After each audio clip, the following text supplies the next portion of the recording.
কথাটা খারাপ লাগলেও এটাই সবথেকে বড় সত্যি যে প্রত্যেকটা মেয়ের একটা আলাদা সংসার হওয়াটা খুব প্রয়োজন, যেখানে তোমাকে কেউ বলার থাকবে না কি খাবে কি রান্না করবে। এখানে তোমার কাজগুলো যদি মনে হয় আমি আধা ঘন্টা পরে করব না, সেটাও করতে পারবে, কেউ তোমাকে বলবে না যে তোমাকে এখনই এটা করতে হবে।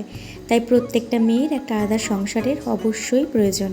হ্যাঁ, এটা ঠিক, একার সংসারে কাজ একটু বেশি থাকে, কিন্তু বিশ্বাস করো শান্তিটাও অনেকটা বেশি। নিজের হাজারো কাজ করার পর যখন ঘরে গিয়ে একটু শান্তির মতো বসি, যেখানে আর কেউ হুকুম করার থাকবে না যে এটা কেন করলে না, ওটা কেন হলো না, এই শান্তিটাই প্রত্যেকটা মেয়ের প্রয়োজন আর পাওয়াটা দরকার। যাই হোক, অনেক কথা বলে ফেললাম। দেখো আজকে সকালে উঠেই কিন্তু কালকের দুটো বাসি রুটি ছিল, তো বর বললো আর কিছু করতে হবে না, ওটাই আমাকে তেল দিয়ে ভেজে দাও। আর একটু তরকারি করেছিলাম, তো রুটি দুটো ও খেয়ে নিয়েছে, তরকারি দিয়ে মুড়িটা আমি খেয়ে নিয়েছি।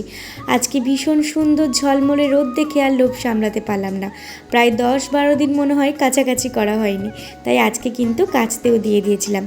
সমস্ত রান্নাবান্নাও কমপ্লিট হয়ে গেছিলো, তারপর ঢুকে গেছিলাম স্নানে। স্নান টান করে বেরিয়ে এখন যাব পুজো করতে। আর তোমাদের তো আজকে দেখানো হয়নি কি কি রান্না করেছিলাম, যেহেতু বৃহস্পতিবার তাই নিরামিষ, ভেন্ডি সর্ষে করেছিলাম, শাক ভাজা আর করেছিলাম একটু ডাল। এই ওম কৃষ্ণায় বাসুদেবায় হরিয়ে পরমাত্মনে প্রণতো ক্লেশনাশায় গোবিন্দায় নমো নমঃ।